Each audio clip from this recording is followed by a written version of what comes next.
Assalamualaikum warahmatullahi wabarakatuh. Perkenalkan, nama saya Vivianti. Saya adalah mahasiswa dari Sekolah Tinggi Agama Islam Hubulatan Duri, Prodi Pendidikan Agama Islam semester 5. Nah, dalam video kali ini saya akan membahas tentang konsep dasar administrasi. Dibuatnya video ini untuk memenuhi tugas mata kuliah Administrasi dan Supervisi Pendidikan dengan dosen pengampuh Bapak Dr. John Helmi, MP. Untuk teman-teman semuanya, selamat menyaksikan. Halo teman-teman, kita akan masuk ke materi kita yang berjudul Konsep Dasar Administrasi. Yang pertama yang kita bahas yaitu pengertian administrasi. Kata administrasi secara harfiah dapat diartikan sebagai suatu kegiatan atau usaha untuk membantu, melayani, mengarahkan, atau mengatur semua kegiatan di dalam mencapai suatu tujuan. Administrasi juga dapat diartikan dalam pengertian yang sempit dan dalam pengertian yang luas.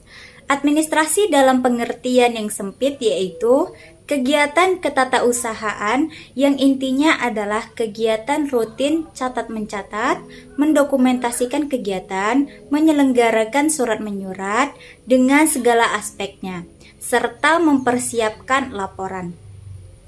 Dalam hal ini, kegiatan administrasi meliputi pekerjaan tata usaha. Sedangkan administrasi dalam pengertian yang luas yaitu menyangkut kegiatan manajemen atau pengelolaan terhadap keseluruhan komponen organisasi untuk mewujudkan tujuan atau program organisasi itu tersebut. Dengan demikian, dapat dikatakan bahwa pekerjaan administrasi merupakan pekerjaan operatif dan manajemen. Administrasi mempunyai ciri-ciri yang pertama, adanya kelompok manusia atau 2 orang atau lebih, adanya kerjasama dari kelompok tersebut, adanya bimbingan, adanya kepemimpinan dan pengawasan, serta adanya tujuan kelompok. Pada zaman dahulu, administrasi itu hanya dikenakan kepada pekerjaan yang berkaitan dengan pengabdian atau pelayanan kepada raja atau kepada menteri-menteri dalam pengelola pemerintahannya. Nah, selanjutnya, administrasi ditinjau dari beberapa sudut, yaitu yang pertama, sudut dari proses. Maka administrasi merupakan keseluruhan proses, mulai dari proses pemikiran, proses perencanaan, proses pengaturan, proses penggerakan, proses pengawasan sampai dengan pencapaian tujuan. Yang kedua, ditinjau dari sudut fungsi atau tugas administrasi. Berarti keseluruhan tindakan atau aktivitas yang harus dilakukan oleh seseorang yang berkedudukan sebagai administrator atau memegang jabatan dalam manajemen suatu organisasi. Yang ketiga, ditinjau dari kepranataan atau institusi. Maka tinjauan administrasi adalah melihat kegiatan dalam suatu lembaga yang melakukan aktivitas tertentu, misalnya lembaga perbankan. Maka ada orang-orang yang melakukan kegiatan perbankan dalam lembaga itu, contohnya kantor pos. Maka ada orang-orang yang melakukan kegiatan pelayanan pos atau surat menyurat, pengiriman barang, dan lain-lain. Selanjutnya kita masuk ke unsur-unsur pokok administrasi. Unsur-unsur pokok administrasi ada 5, yaitu yang pertama pemasukan atau input, proses atau fungsi-fungsi administrasi, yang ketiga keluaran atau output, yang keempat sasaran, dan yang kelima administrasi sebagai sistem. Nah, saya akan menjelaskan yang pertama yaitu masukan.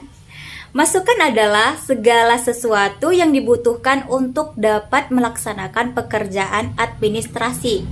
Masukan-masukan ini dikenal juga dengan perangkat administrasi atau tool of administration. Antara lain yang pertama, sumber, yang kedua ilmu pengetahuan dan teknologi, dan yang ketiga kemampuan dan kesanggupan. Sumber adalah segala sesuatu yang dapat dipakai untuk menghasilkan barang atau jasa. Dapat dibedakan menjadi 4 macam pula. Yang pertama, sumber tenaga. Sumber tenaga dapat terdiri dari tenaga ahli, yaitu ahli akuntansi, ahli teknik sipil, ahli komputer, ahli kearsipan, dan lain-lain. Sumber tenaga lainnya adalah yang bukan ahli seperti pesuruh, penjaga malam, dan tenaga kasar lainnya. Yang kedua, sumber modal.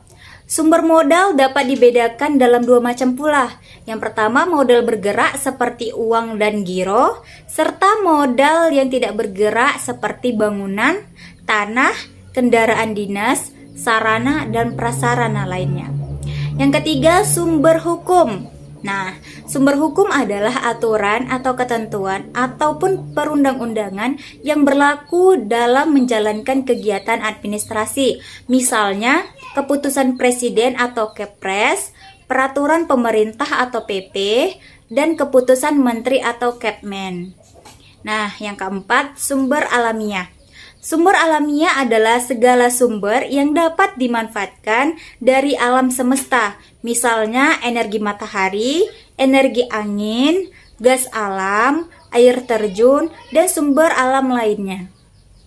Pembagian sumber atau masukan lainnya yang banyak dikenal masyarakat adalah 4M, yaitu man, money, material, dan method, yaitu manusia, uang, metode, dan sumber untuk organisasi dan tidak mencari keuntungan. Ilmu pengetahuan dan teknologi adalah tata cara dengan memanfaatkan kemajuan ilmu pengetahuan dan teknologi. Sedangkan kemampuan dan kesanggupan atau skill adalah pengetahuan dan keadaan fisik, mental, biologis, tenaga pelaksana. Lanjut yang kedua, yaitu proses. Yang dimaksud dengan proses dalam administrasi adalah langkah-langkah yang harus dilakukan untuk mencapai tujuan yang telah ditentukan. Proses dalam administrasi dikenal dengan sebutan fungsi administrasi. Pada umumnya, fungsi administrasi menjadi tanggung jawab pemimpin atau jabatan manajemen. Beberapa fungsi administrasi yang penting menurut para ahli yaitu menurut George R. Terry membedakan 4 fungsi administrasi yaitu perencanaan atau planning, yang kedua pengorganisasian atau organizing, dan yang ketiga penggerakan atau actuating, dan pengawasan yaitu controlling. Masuk lagi yang ketiga yaitu keluaran atau output.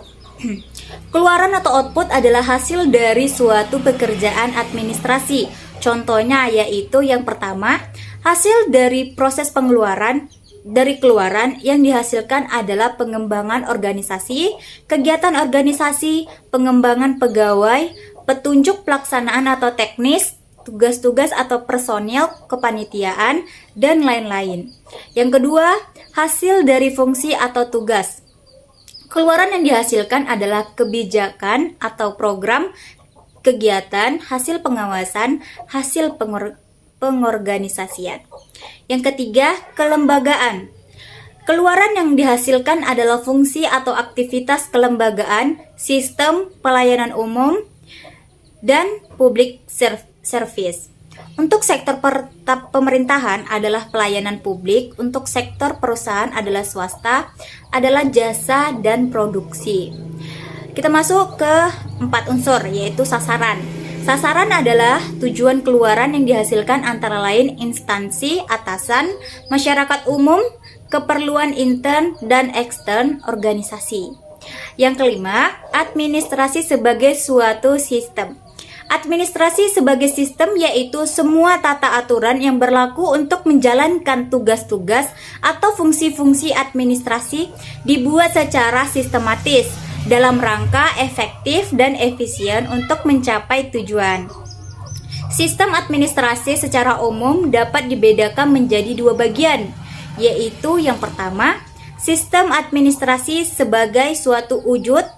Maksudnya adalah membentuk suatu wujud dengan ciri-ciri dapat dideskripsikan dengan jelas, dapat dibedakan menjadi 2, yaitu wujud konkret dan wujud abstrak. Wujud yang konkret artinya sistem yang dapat ditangkap oleh panca indera, misalnya undang-undang, peraturan-peraturan, keputusan-keputusan, petunjuk-petunjuk tertulis. Sedangkan wujud yang abstrak artinya sistem tidak dapat ditangkap oleh panca indera, misalnya kebijakan dan kebijaksanaan, birokrasi, hak prerogatif, dan pimpinan. Yang kedua, sistem administrasi sebagai suatu metode atau metode. Artinya, bagian-bagian yang terhimpun dalam sistem tersebut membentuk suatu metode, rumusan, pedoman yang dapat dipakai sebagai alat dalam melakukan tugas administrasi. Misalnya, sistem penerimaan pegawai yang bagian-bagiannya terdiri dari berbagai peraturan. Nah, teman-teman semua udah menyaksikan video saya kan? Semoga video saya dapat bermanfaat bagi teman-teman semuanya. Saya mohon maaf apabila saya ada kesalahan. Saya akhiri. Wabillahi taufik wal hidayah. Wassalamualaikum warahmatullahi wabarakatuh. Bye-bye.